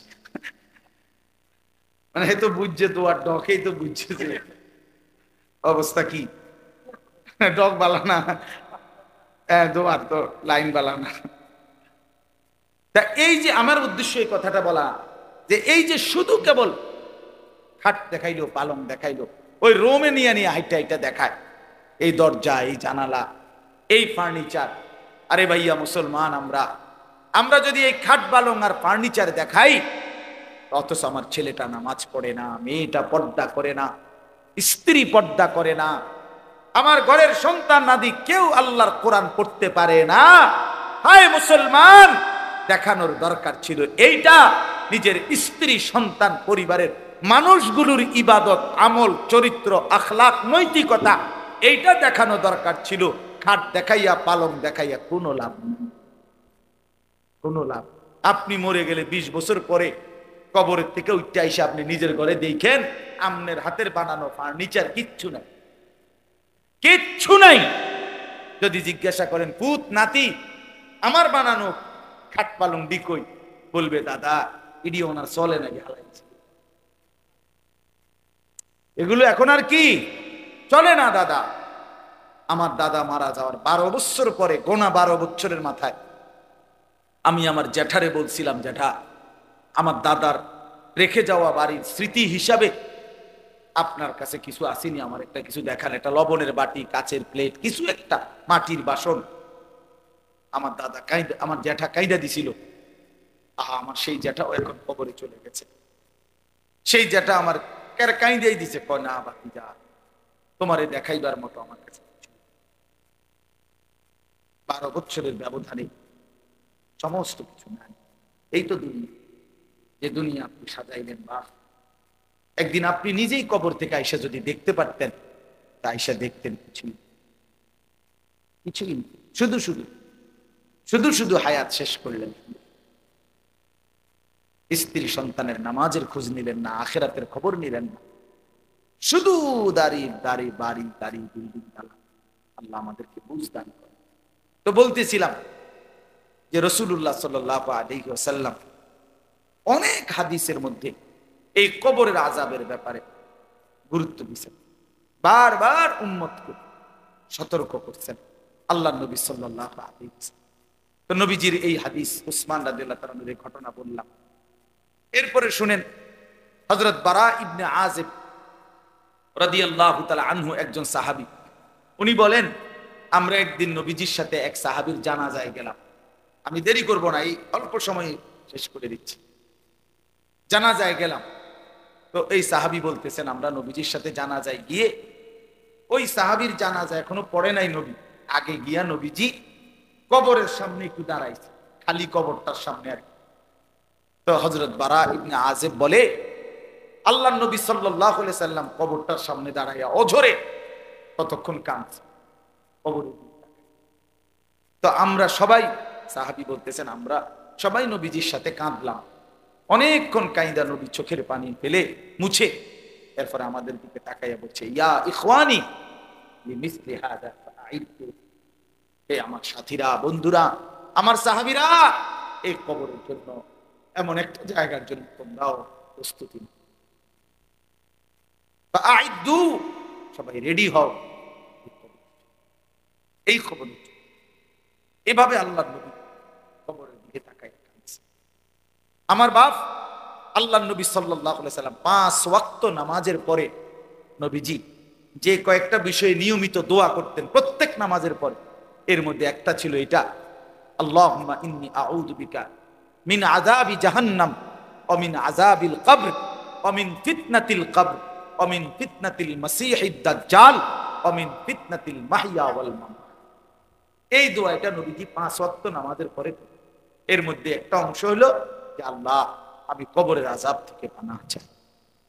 অথচ রাসূলুল্লাহ সাল্লাল্লাহু আলাইহি সাল্লামের এক যাররা বিন্দু পরিমাণ কোনো গুনাহ নাই, আছে কি? কথা বলেন না কেন? এক সুতা কোনো গুনাহ, তিনি মাসুম, তিনি নিষ্পাপ, তিনি নিষ্পাপ। হাসরের ময়দানে আল্লাহ তাআলা নবী সাল্লাল্লাহু আলাইহি সাল্লামের অগণিত মর্যাদা আল্লাহ দান করছেন, দিয়ে রাখছেন। নবীজি বলছেন, আনা আউয়ালু মান ইয়াকরাউ বাবাল জান্নাহ। আল্লাহর নবী সাল্লাল্লাহু আলাইহি সাল্লাম বলেন, আমি সেই মুহাম্মদ যে সর্বপ্রথম জান্নাতের কড়া দরজার আমি নাড়াম। কিলা মান, ফেরেশতা বলবে আপনি কে? আমি বলবো মুহাম্মদ। ফেরেশতা ফাফুতিহাল বাব, দরজা খুলবে আর বলবে, হে আল্লাহর রাসূল, আনতাজিরু লাক, আমি তো আপনার অপেক্ষাই করছি। আপনি আসবেন, আপনি উদ্বোধন করবেন, আপনি প্রথম ঢুকবেন, তারপরেই তো সবাই ঢুকবে। এটাই তো মালিকের ফয়সালা। এত সম্মান, এত মর্যাদা যার, সেই তিনি প্রতিদিন 5 ওয়াক্ত নামাজের পরে কবরের আযাব থেকে আল্লাহর কাছে পানাহ চায়। আমি কে? বলেন বাবা, বলেন। এই জন্য দয়া করে, আরো অনেক উদাহরণ বলা যাবে, কোরআনে আছে, হাদিসে আছে। আমি শুধু সংক্ষেপে আপনাদের কাছে এটা বলি। একটা কথা জরুরি ভাই আমার, এই যারা আমরা নামাজ পড়ি না, হালাল উপার্জন করি না, বিশ্বাস করেন, আমি হই আর আপনি হন, কবরে কষ্ট পাইব। আখিরাত তো আছেই, হাসরের ময়দান তো আছেই কষ্ট, জাহান্নামের আযাব তো আছেই, কবরেও সাংঘাতিক আযাব। আল্লাহর নবী সাল্লাল্লাহু আলাইহি সাল্লামের হাদিস একেবারে স্পষ্ট, আমার কাছে এই গাড়ির মধ্যেও কিতাবটা আছে। আল্লাহর নবী সাল্লাল্লাহু আলাইহি সাল্লাম বলেন, কোন নাফরমান ব্যক্তি যখন কবরে 3টা প্রশ্নের জবাব দিতে পারবে না, আল্লাহর পক্ষ থেকে তখন বলা হবে, আফরিশুহু মিনান নার ওয়ালবাসুহু মিনান নার ওয়াফতাহু লাহু বাবান ইলান নার। আল্লাহর পক্ষ থেকে বলা হবে, নাফরমানের কবরে জাহান্নামের বিছানা বিছিয়ে দাও, জাহান্নামের পোশাক পরিয়ে দাও, জাহান্নাম বরাবর দরজা খুলে দাও। ফেরেশতারা এই 3টা কাজ করে সরে আসবে। এই ফেরেশতারা, আল্লাহ রাসূল সাল্লাল্লাহু আলাইহি সাল্লাম বলেন, নতুন আরেকজন ফেরেশতা আসবে এই নাফরমানের কবরে। আয়েশা, ইউদরাবু বিমিতরাকাতিন মিন হাদিদ। তখন এই ফেরেশতা এসে এই নাফরমানকে লোহার মুগুর, লোহার বড় হাতুড়ি দিয়ে এমন জোরে একটা আঘাত করবে, খোদার কসম নবীজি বলছেন, আঘাতটা কোথায় করবে? ওয়ারবাতান বাইনা উযুনাইহি, তার 2 কান বরাবর আঘাত করবে। একটা আঘাতে আল্লাহ রাসূল সাল্লাল্লাহু আলাইহি সাল্লাম বলেন, ফায়াসিহু সাইহাতান, এই নাফরমান এত জোরে চিৎকার করবে, ইয়াসমাউহা মান ইয়ালিহি ইল্লা সাকালাইন, মানুষ এবং জিন ব্যতীত আল্লাহ সব মাখলুক শুনতে পাবে। দোস্ত আমার, বন্ধু আমার, নিজের উপরে রহম, নিজের উপরে দয়া। রাসূলুল্লাহ সাল্লাল্লাহু আলাইহি সাল্লাম প্রতিদিন বলছে, নবীজি কবর প্রতিদিন ডাক দেয়, কবর ডেকে ডেকে সবাইকে বলে, দুনিয়াবাসী, আনা বাইতুল দুধ, আমি পোকামাকড়ের ঘর। আনা বাইতুল ওয়াহদা, আমি একাকী ঘর। আনা বাইতুল গুরবা, আমি অপরিচিত ঘর। আমার কাছে আইলে কেউকে চিনবা না, কাউকে পাইবা। রাসূলুল্লাহ সাল্লাল্লাহু আলাইহি সাল্লাম বলেন, কোন নাফরমানের কবর যখন তাকে রেখে ফেরেশতারা চলে যাবে, কবর তখন তাকে প্রথম মিনিটেই এমন একটা চাপ দিবে, ডান পাশের মাটি বাম দিকে, বাম দিকের মাটি ডান পাশে। আল্লাহর কসম, নবীজির এই হাদিসে রাসূলুল্লাহ সাল্লাল্লাহু আলাইহি সাল্লাম বলছেন, এতে করে ডান পাশের হাড্ডি পাঁজর ভাঙ্গা বাম দিকে ঢুকে যাবে, বাম দিকের গুলো ডান দিকে ঢুকে যাবে। বন্ধু আমার, আমি দেখাই, আমরা তো ছাত্র জীবনে ওস্তাদের কাছে পড়ছি ভাই আমার। রাসূলুল্লাহ বলেন, হাত্তা তাখতালিফা আদলাউহু, তার দুই পাশের হাড্ডিগুলো এইভাবে দুই আঙ্গুল যেভাবে ঢুকে গেছে, এইভাবে একটা একটার সাথে ঢুকে যাবে। খোদার কসম, আল্লাহর কসম। যদি বলো রসুলের কথা মিথ্যা, তাহলে আমি আর কার কথা বলবো?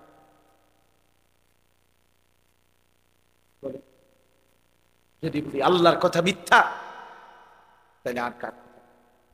কোরআন শরীফে আছে, আল্লাহ বলছে, ফাবি আইয়ি হাদিসিন বাদাহু ইউমিনুন। আমার বান্দা, আমার এই কোরআনের কথার চাইতে আর কোন কথা বললে, এর চাইতে দামি আর কি বললে বান্দা তুমি আমার কথা বিশ্বাস করো? খোদার কসম, এটা আয়াত, এই 29 পারাতে আয়াত এটা আছে। ফাবি আইয়ি হাদিস, আইয়ি হাদিস বাদাহু ইউমিনুন। এই কোরআনের পরে আর কোনটা বললে, আর কোন কিতাব নাজিল করলে বান্দা আমার কথা মানবে? বলো না ভাইয়া আমার, বাপ আমার, বলেন কেন নামাজ পড়েন? কেন নামাজ পড়েন? অনেক মানুষ আপনারা এখানে বসছেন, নওজোয়ান তোমরা, অনেক ছেলে, চেহারা দেখলেই বোঝা যায় বন্ধু সারাদিন একটা সেজদা দাও। আরে বেনামাজি, তোর চেহারা দেখলেই চিনা যায়। বেনামাজি নির্লজ্জ, বেনামাজি অসভ্য, বেনামাজি গাদ্দার, গাদ্দার, গাদ্দার, বেনামাজি বেয়াদব, বেনামাজি চূড়ান্ত বেয়াদব, অসভ্য, অসভ্য, অসভ্য, হাইওয়ান। এটা জন্তু জানোয়ার ছাড়া কিচ্ছু না। আল্লাহ তাআলা মানুষের শরীর বানাইছে সেজদার জন্য, নাই তো কোমর বাঁকা হওয়া, হাঁটু ভাঙ্গা, কোনুই ভাঙ্গার কোনো দরকার ছিল না বাতের লাগে। খানা খাওয়াইতে এত কিছু লাগে না। গরু, ছাগল, জন্তু জানোয়ারে আল্লাহ তাআলা এত আইটেম দিয়ে খাওয়াইছেন, এমনি খাও। আমার ভাই, আমার বন্ধু, কেন নিজের উপরে জুলুম করছেন? আমি এক কষ্ট করে আমার ওই মৌলানা ইমাম আমার যে দাওয়াতটা দিছে, বিশ্বাস করেন অনেক পেরেশানি করতে হয়। কতবার যে ফোন দিছে হয় যেন টাইম মতো আসতে পারি। নিজের অনেক ব্যস্ততা, ফজরের পর থেকে বয়ান শুরু। আমি গতকাল সন্দ্বীপ ছিলাম, ফজরের পরে ওইখানে বয়ান করে এরপরে স্পিড বোট হইয়া আইসা আরো কত ছোটখাটো কাজ সারছি, আরো দুইখানে বয়ান থাকার জন্য না। বা আপনি খবর নিয়ে আসেন, সব মানুষকে এক ধরনের পাল্লা না পানা। আমি এক ফেরিওয়ালা, স্বাভাবিকভাবে অস্থিরতা বোধ করি খুব, যে আমার এই নওজোয়ান ছেলেগুলো নামাজ পড়বে, ইসলামের জন্য, দ্বীনের পক্ষে থাকবে, এদের দুনিয়া সুন্দর হবে, আখিরাত সুন্দর। এই জন্য আজকে রাত গভীরে বললাম, আমরা প্রত্যেকেই কবরের আযাব থেকে বাঁচার চেষ্টা করি, নাই তো কষ্ট হবে। বা কোরআন শরীফে আছে, আল্লাহ ফেরাউন এবং তার বংশধরের ব্যাপারে বলছে, আন্নারু ইউরাদুনা আলাইহা গুদুওয়ান ওয়া আশিয়া। আল্লাহ তাআলা বলেন, ফেরাউন আর তার দলবলের কবরে প্রতিদিন সকাল সন্ধ্যায় আগুন পেশ করা হচ্ছে, আগুনের শাস্তি হচ্ছে। কোরআন শরীফের আয়াত। আল্লাহ বলছে, আন্নারু ইউরাদুনা আলাইহা, জাহান্নামের আগুন পেশ করা। শুধু কবরের কথা বললেই সারা রাত বলা, এরপরে তো জাহান্নাম সামনে আছে। এটা তো বিচারের আগে, বিচারের ময়দান তো হাসরের মাঠ। জেলখানার মধ্যে তো আসামি ধরে নিয়ে জায়গা, এরপরে না মামলার শুনানি চলে।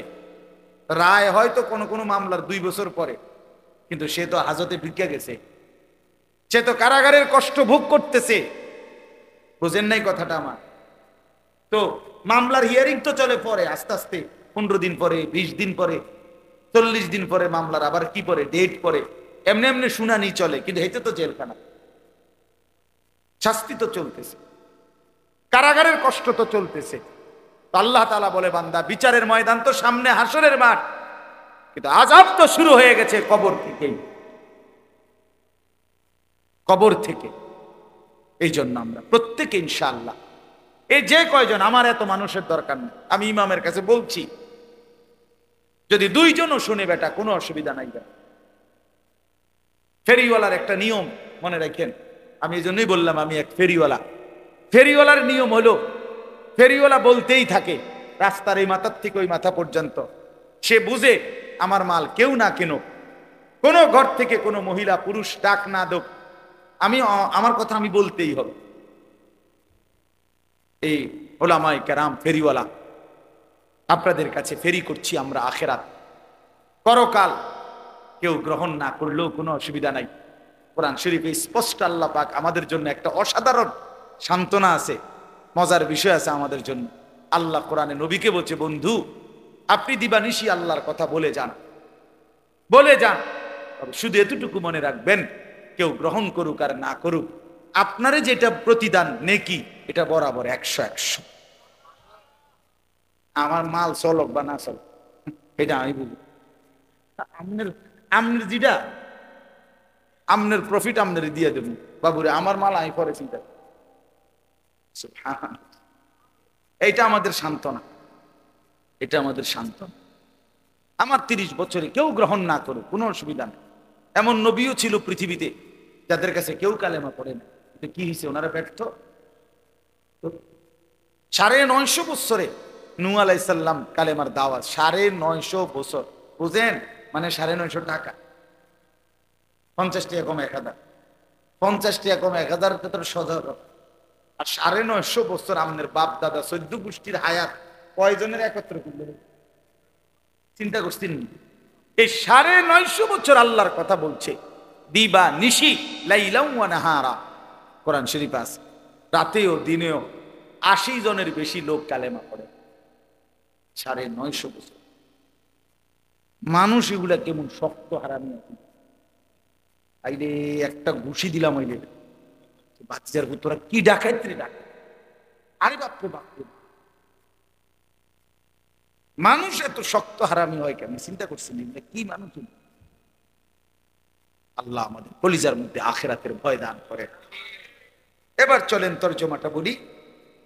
আল্লাহ তাআলা বলেন, ইন্নাল্লাযীনা ইয়াখশাউনা রাব্বাহুম বিল গায়ব, যারা আমি আল্লাহকে না দেখে আমাকে, আমার কথাগুলোকে বিশ্বাস করে, ভয় করে, আমার কবর, আমার আখিরাত, আমার মিজান, আমার ফুলসিরাত, আমার হাসর, আমার জান্নাত জাহান্নাম, আমি আল্লাহকে যারা ভয় করে, কবরকে যারা ভয় করে, জাহান্নামকে যারা ভয় করে, আল্লাহ রাসূল সাল্লাল্লাহু আলাইহি সাল্লাম তাফসীরের মধ্যে ব্যাখ্যা করে নবীজির হাদিস বর্ণনা করছে, আল্লাহকে ভয় করে, আল্লাহ বলেন অর্থ হইল যে গুনাহ ছেড়ে দেয়। একটা সহজ কথা মনে রাখবেন, যে গুনাহ বর্জন করে সে আল্লাহকে ভয় করে, যে আল্লাহকে ভয় করে সে গুনাহ বর্জন করে। এটা কাগজের এই পিঠ ওই পিঠ, এই পিঠ থাকলে এই পিঠ থাকবেই, এই পিঠ রাখতে হইলে এই পিঠ রাখতেই হবে, অর্থাৎ এই দুইটা আলাদা করা যায় না। কাজে যে আল্লাহকে ভয় করে সে গুনাহ থেকে বিরত থাকে, যে গুনাহ থেকে বিরত থাকে সে আল্লাহকে ভয় করে। এজন্য গুনাহ এবং নাফরমানির মধ্যে লিপ্ত চুরি, ডাকাতি, জিনা, ব্যভিচার, মদ, জুয়া, সুদ, ঘুষ, বেপর্দা, বেহায়াপনা, নাচ, গান, হালাল হারামের মিশ্রণ, এইটা যার জীবনে, এ যদি মাইক দিয়েও শিক্ষার দিয়া বলে আমি আল্লাহকে ভয় করি, তুই বেটা মিথ্যাবাদী, মিথ্যাবাদী, মিথ্যাবাদী বেটা, ঠকাবাজ বেটা, প্রতারক। আল্লাহকে ভয় করে সে গুনাহ থেকে বেঁচে থাকে, গুনাহ থেকে বেঁচে থাকে সে আল্লাহকে ভয় করে। বুঝছেননি বাংলা কথাটা? কোন আল্লাহকে ভয় করে যে গুনাহ থেকে বেঁচে থাকে সে, বলেন তো? আল্লাহকে ভয় করে যে গুনাহ থেকে বেঁচে থাকে সে, গুনাহ থেকে বেঁচে থাকে যে আল্লাহকে ভয় করে সে। আজকে এটা মেইন কথা। ইন্নাল্লাযীনা ইয়াখশাউনা রাব্বাহুম বিল গায়ব, না দেখে যারা আল্লাহকে ভয় করে, আল্লাহর কথাগুলোকে ভয় করে, আখিরাতকে ভয় করে, আল্লাহ বলেন আমি ওয়াদা দিলাম লাহুম মাগফিরাতুন ওয়া আজরুন কাবীর, আমি তাদের পেছনের জিন্দেগি সব গুনাহ মাফ করে দেব, সর্বশ্রেষ্ঠ পুরস্কার জান্নাত দিয়ে দেব। এরপরে আল্লাহ বলেন ওয়া আসিররু কাওলাকুম আও ইজহারু বিহি ইন্নাহু আলিমুম বিযাতিস সুদূর। আল্লাহ বলে বান্দা কথাবার্তার ক্ষেত্রে তোমার তিনটা অবস্থা আমি জানি। এক হলো তুমি কিছু কথা জোরে বলো, কিছু কথা আস্তে আস্তে গোপনে গোপনে বলো, আর কিছু কথা না বইলা অন্তরের মধ্যে জল্পনা কল্পনা করো। আল্লাহ বলে মনে রাখবা তিনটাই আমি 100 জানি। জোরে বললেও আমি জানি, আস্তে বললেও জানি, কলজের ভিতরে রাখলেও আমি কি জানি। মজার কথা শুনেন, তাফসীরের মধ্যে আছে, কারে তাফসীরে কুরতুবীতে সরাসরি আছে এই আয়াতের ব্যাখ্যায়, মক্কার কুরাইশরা ওই যে কাফের যারা নবীজির বিরোধিতা করত, তো এরা মাঝে মধ্যে নবীজির বিরোধিতায় যে পরামর্শ করত, নবীজির বিরুদ্ধে ষড়যন্ত্র করত, তো কইতে গিয়া একজন আরেকজন নবীতে আসতে পারছে, এই অর্থ আসতে বলো কেন, কাইলা ইয়াসমা রাব্বা মুহাম্মদ, বলতো যাতে মুহাম্মদের খোদা শুনতে না। আসতে কবেটা সমস্যা কি শুনলে তো হেরাই কইতো, জানো সমস্যা হইলো মুহাম্মদের খোদা যদি শুনতে পায় তো জিবরাইল রে কইয়া জানাই দিই, এসে লাভ হইতো না। তো আল্লাহ তাআলা বলে বান্দা আরে বেঈমান বেকুব কি কষ্টরা, আমি আল্লাহর ব্যাপারে এই নি ধারণা বুঝি, আর ফোন লাগাইলে আমি আর শুনি না। আমরা ছেলে পেলে মনে করে এগুলা বুঝছেন না, আমাদের নওজোয়ান ছেলে পেলে মনে করে বল্টু লাগাই লাইছি ইয়ারফোন খালাস, আর কেউ শোনে না। আরে না ফরমান, মালিক সব শোন, মালিক সব শোন। রাতের 2টায় তুমি মনে করছো কেউ দেখে না, কেউ দেখে না, মা ঘুমায় গেছে, বাপ ঘুমায় গেছে, তুমি উলঙ্গ ছবি দেখতেছো সারা রাত। হাই যুবক, খোদার কসম আল্লাহ ডাক দিয়ে বলে আলা ইয়ালামু মান খালাক, বান্দা যে সৃষ্টি করেছে সে জানবে না, সে দেখবে না, এ কেমনে ভাববে, কেমনে কেমনে ভাববে। এই জন্য আল্লাহ বলেন আসিররু কাওলাকুম আবিজহারু বি ইন্নাহু আলিমুম বিযাতিস সুদূর, বান্দা আস্তে বলো কিংবা জোরে বলো অথবা অন্তরের ভিতরে যা লুকিয়ে রাখো, আমি আল্লাহ সব কিছু পুরাপুরি জানি। জানি কিনা, আল্লাহ থেকে আড়াল করা যাবে কিনা। আলা ইয়ালামু মান খালাক, আল্লাহ বলে বান্দা একটা যুক্তি শুধু শুধু, যিনি সৃষ্টি করলেন তিনি জানবে না, এটা কেমনে ভাবলা। এটা যিনি বানাইলেন তিনি বুঝবে না কোনখান দিয়া কথা বলে, এটা জানে না। শুধু কোম্পানি যদি না জানে তো তুমি কি জানো। তো বানানে ওয়ালা মালিক আল্লাহ, তিনি বলেন আলা ইয়ালামু মান খালাক, যিনি সৃষ্টি করলেন তিনি বুঝি জানবে না। কেমনে ভাবলা যুবক, কেমনে ভাবলা মা বোন, কেমনে ভাবলেন বাবা, আল্লাহ জানবে না।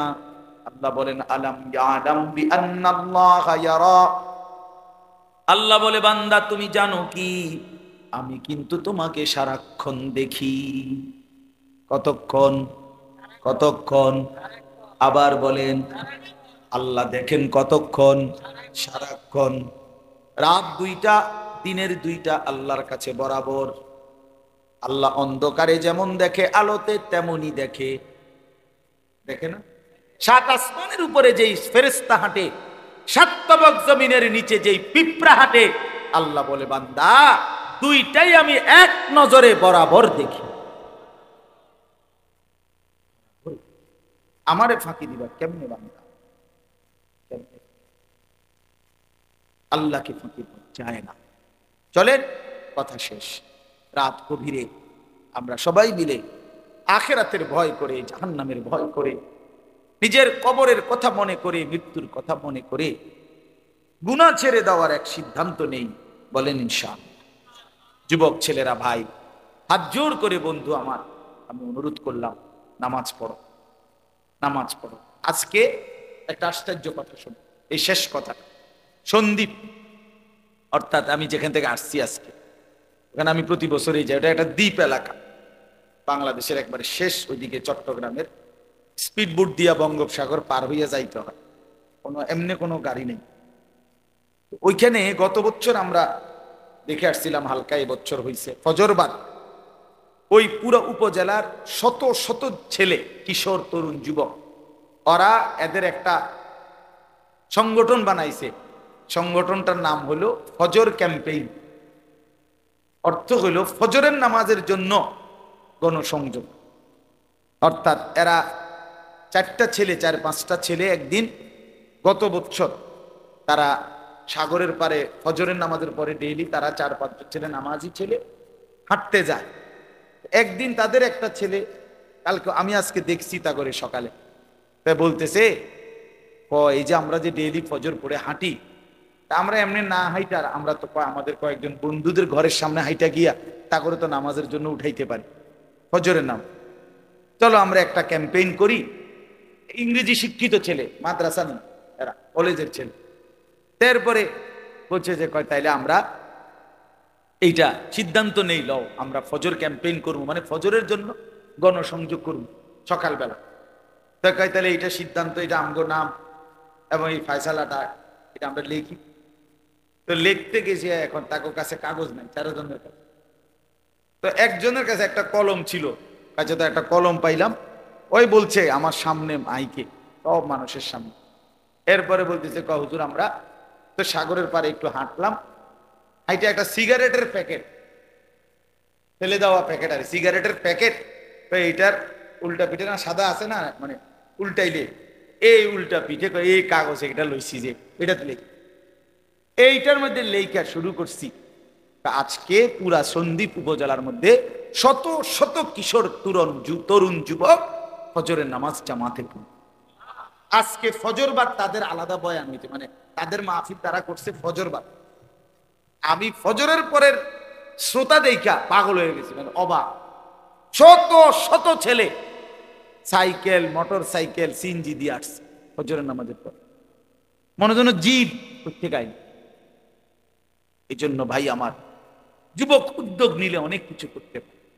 এই সমাজ যদি যুবকরা ভালো করতে চায় সেটাও পারবে, আবার মদের আড্ডায় যদি ভাষায় দিতে চায় এটাও পারবে, এটাও পারে। নওজোয়ানের মধ্যে শক্তি আছে, সে চাইলে ভালোটাও করতে পারে, সে চাইলে মন্দটাও করতে পারে।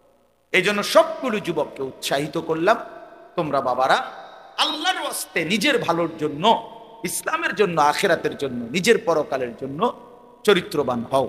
5 ওয়াক্ত নামাজ পড়ো, বিশেষ করে ফজরের নামাজ। ইনশাআল্লাহ ফজরের নামাজ নিয়মিত পড়বে যারা, হাদিসের ভাষ্য মতে বোঝা যায় আল্লাহ তাআলা হকের বিজয় তাদের হাতেই তুলে দিবেন। আল্লাহ তাআলা আমাদের সবাইকে 5 ওয়াক্ত নামাজ পড়ার তৌফিক দান করেন। হারাম থেকে বাঁচেন, হারাম রোজগার কইরেন না। মাঝ বয়সীরা সুদের টাকা, কিস্তির টাকা, ঘুষের টাকা, ওজনে কম দেওয়া টাকা, এই কামাই ছেড়ে দেন, মন্দ আখলাক ছেড়ে দেন, বিড়ি সিগারেটের বদ অভ্যাস যাদের আছে বাদ দেন। আমার একটা শুধু কথা মনে রাখেন, রাগ হইয়েন না, শুধু ইনসাফের সাথে পাইবেন, দুর্গন্ধ কোন সুস্থ স্বাভাবিক মানুষের প্রিয় হইতে পারে না, যদি সে সুস্থ মানুষ হয়। বিড়ি সিগারেট দুর্গন্ধ, ঠিক কিনা বলেন না কেন? পেশাবের গন্ধ, পায়খানার গন্ধ কোন স্বাভাবিক মানুষ যে সুস্থ তার কাছে প্রিয় হইতে পারে না। অতএব বিড়ি সিগারেটের দুর্গন্ধ এটা কোনো সুস্থ স্বাভাবিক মানুষের কাছে প্রিয়, পছন্দনীয়, তার ব্যবহারের জিনিস এটা হইতে পারে না। 2 নাম্বার কথা হইল, 60 বছর পর্যন্ত যদি এই বিড়ির, এটা তো আগুন, আগুনটাই নাকে দিয়া মুখে দিয়া বাইর করলেন, তো ফেরেশতা কবরে নিয়া গেলেই আমনের বলবে, চাচা আপনার ব্যাপারে আমার আইডিয়া আছে, আপনি সব সময় নাকে মুখে আগুনই বাইর করতেন, আগুনই ছিল আপনার প্রিয় বস্তু, আজ আপনার কবরে আগুনই ধরাই দিলাম। আগুনেই থাকেন, যেহেতু আগুনই তো আপনার কি ছিল, তো আজ কবরে কি ধরাই দিলাম, আগুন লাগাই দিলাম, যা থাকেন আগুন। এই জন্য কষ্ট পাইবেন, ফেলে দিয়েন না আমার কথা। অনেক মানুষ আছে চালাক, হ্যাঁ কয় ভালো, কথাটি ভালোই কইছে, মানলে তো ভালোই হইতো, আমরা লেগেই তো কইছে, বুঝি তো পারি না। এই সমস্ত বাটফারি কথার, এসব সিটারি কথা বলবেন না। আমি হ্যাঁ মানলে কোথায় এমনি কুমা কোথা মানলে কথা কথা নেই, না না, এই সমস্ত কোথায়েন না। পারবেন আপনি ইনশাআল্লাহ। বলেন ইনশাআল্লাহ, বলেন ইনশাআল্লাহ। আপনার ভিতরে শরম আসুক আমি চাই। 60 বছরের বুড়া মানুষে কেমনি বিড়ি খায়নি? লজ্জা শরম থাকলে তো খাওয়ার কথা। এত বড় লম্বা হায়াত, এরপরও যদি এই বদভ্যাস না ছুটে, আর ছুটবে কোন দিন মিয়া? আপনি জিদ করে যা বেড়া, এর দূরে একটা হুজুর বেড়া এরকম কথা কইছে, ছেড়ে দিলাম। আপনি যদি একটা সেত ওড়ে তো আমি আপনার লোকে মোয়ানাকা করুন। আমি তো চাই আপনি জিদ উঠুক, আপনি সেত উঠুক, সেটটা আপনি ছাইড়া দেন, তাইলেই তো লাভ। আল্লাহ আমাদের সবাইকে কবুল করেন, ভালো করেন। আল্লাহ তাআলা আমাদেরকে উত্তম বিনিময় দান করেন। আলহামদুলিল্লাহ। আল্লাহুম্মা আনতাস সালাম মিনকাস সালাম তাবারাকতা ইয়া যাল জালালি ওয়াল ইকরাম ইয়া আরহামার রাহিমিন ইয়া আরহামার রাহিমিন ইয়া আরহামার রাহিমিন। মাওলায়ে কারীম আপনি মাফ করে দেন, রব্বে কারীম আপনি মাফ করে দেন, মেহেরবান মাওলা আপনি মাফ করে দেন। রাত অনেক গভীর মাওলা। আল্লাহ পেছনের দিকে তাকায়া দেখি সব গুনার গুনাহ মাওলা। জীবনটা নাফরমানিতেই শেষ হয়ে গেছে। এ যেন জাহান্নামের আগুনে জ্বলছে জীবনে মাওলা। আজ রাত গভীরে কবরের আযাবের কথা মনে পড়লো মাওলা, জাহান্নামের আযাবের কথা মনে পড়লো। আল্লাহ আপনার কাছে ফরিয়াদ করছি, আপনার শাহী চৌকাঠে ভিখারির মতো হাত পাতলাম, আপনি মাফ করে দেন, আপনি মাফ করে দেন, আপনি মাফ করে দেন। আযাব দিলে মাওলা আপনার কোনো লাভ নাই, মাফ করে দিলে আপনার কোনো ক্ষতি নাই, মাফ করলে আপনার কমবে না, মাফ না পেলে আমাদের উপায় থাকবে না। আয় আল্লাহ আপনি মাফ করে দেন, আয় আল্লাহ আপনি মাফ করে দেন। আগামী জিন্দেগি সুন্দর করে দেন, ঈমান আমলের দৌলত দান করেন, তাকওয়ার জীবন দান করেন, আপনাকে ভয় করবার মতো জীবন দান করেন, গুনাহ থেকে বাঁচবার তৌফিক দান করেন। সেজদাওয়ালা কপাল বানিয়ে দেন, কাঁদনেওয়ালা চোখ বানিয়ে দেন, জিকিরওয়ালা জবান বানিয়ে দেন, মোহাব্বতওয়ালা দিল বানিয়ে দেন, বন্দিগি সুন্নতওয়ালা জীবন বানিয়ে দেন। আল্লাহ সমস্ত কবরবাসীদেরকে মাফ করে দেন, কিয়ামত পর্যন্ত কবরের আযাব মাফ করে দেন, কবরগুলোকে জান্নাতের টুকরা বানিয়ে দেন, আপনার নূরে রহমত দ্বারা ভরপুর করে দেন। আল্লাহ আমরা যারা বেঁচে আছি আমাদের হায়াত সুন্দর করে দেন, আখলাক সুন্দর করে দেন, ঈমান আমলের দৌলত দান করেন, আগামী জিন্দেগি কাজে লাগাবার তৌফিক দান করেন, যুবক ছেলেগুলোকে নামাজি বানিয়ে দেন। আল্লাহ আমি ভিক্ষা চাইলাম মাওলা, আল্লাহ আমি ভিক্ষা চাই মাওলা, নওজওয়ানের সেজদা চাই মাওলা, নওজওয়ানের সেজদা চাই মাওলা, যুবকের গোলামি চাই মাওলা। আল্লাহ একটা যুবককে বঞ্চিত করেন না, একটা কিশোর ছেলেকে বঞ্চিত করেন না মাওলা। আল্লাহ প্রতিটা ছেলেকে নামাজি বানিয়ে দেন, নামাজি বানিয়ে দেন, চরিত্রবান বানিয়ে দেন।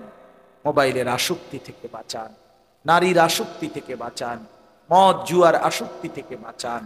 পর্দার আড়ালের মা বোনদেরকে পর্দা পুশিদা দান করেন, আবেদা সালেহা বানান, মা ফাতেমা রাবেয়া বসরিয়ার মতো বানিয়ে দেন। আমার বাবা চাচা মুরব্বী বয়স্ক, ওনাদেরকে বাকিটা হায়াত আরো বেশি নেক আমলের তৌফিক দান করেন, গুনাহের আড্ডা থেকে আল্লাহ বাঁচায় দেন। আল্লাহ উলামায়ে কেরামকে রহম করম করেন, তালিব ইলমদেরকে কবুল করেন, মাদ্রাসা খানা কবুল করে নেন, আল্লাহ এই মাহফিল খানা কবুল করে নেন। আল্লাহ যে যেভাবে সহযোগিতা করেছে প্রত্যেককে উত্তম বিনিময় দান করেন, অসুস্থ বিমারি যারা শিফা করে দেন, কামাই রুজিতে হালাল বরকত দিয়ে দেন, প্রবাসে বিদেশে যারা সহি সালামতে নিরাপদে রাখেন। আল্লাহ যে যেই মাকসাদে দোয়া চেয়েছে প্রত্যেকের নেক মাকসাদ পূরণ করে দেন। আল্লাহ আমাদের জীবন সুন্দর করে দেন। রাত গভীরে মাওলা আবারও ফরিয়াদ করছি মাওলা, জীবনটা কাজে লাগাবার তৌফিক দান, আমার দেশের উপরে খায়ের ও বরকত দান করে গোটা দেশকে নিরাপদ করে দেন। একজন ন্যায়পরায়ণ শাসক আমাদেরকে দান করেন, একজন ইনসাফগার শাসক দান করেন। আল্লাহ একজন ইনসাফগার শাসক দান করেন, একজন ন্যায়পরায়ণ শাসক আমাদেরকে দান করেন। জিন্দেগি সুন্দর করে দেন। আমরা ইসলাম নিয়ে বাঁচতে চাই মাওলা, আমরা সিজদা দিয়ে বাঁচতে চাই মাওলা। আমাদের সন্তান বংশধর ঈমান ইসলামের উপরে যেন টিকতে পারে এমন জমিন, এমন মাটি, এমন দেশ আমাদেরকে দান করেন মাওলা। গোটা পৃথিবীর মজলুম মুসলমানকে রেহাই দিয়ে দেন। গাজা, ফিলিস্তিন, লেবাননের মুসলমানকে বাঁচান মাওলা। ফিলিস্তিনের মুসলমানকে বিজয় দেন। ফিলিস্তিনি মায়ের আহাজারি মাওলা, ফিলিস্তিনি বাবার শাহাদাতের রক্ত যেন বিফলে না যায়। আল্লাহ আপনি কালেমার বিজয় দেন, হকের বিজয় দেন, মুমিনের বিজয় দেন। ইসরায়েলের ইহুদি বেঈমানদেরকে ধ্বংস করে দেন, ইসরায়েলের ইহুদি বেঈমানদেরকে ধ্বংস করে দেন। আল্লাহ আপনি আমাদের সবাইকে কবুল আর মনসুর করে নেন। রব্বির হামহুমা কামা রব্বায়ানি সগীরা রব্বানা হাবলানা মিন আজওয়াজিনা ওয়া যুররিয়াতিনা কুররাতা আ'য়ুন ওয়াজআলনা লিল মুত্তাকিনা ইমামা। সুবহানা রাব্বিকা রব্বিল ইজ্জাতি আম্মা ইয়াসিফুন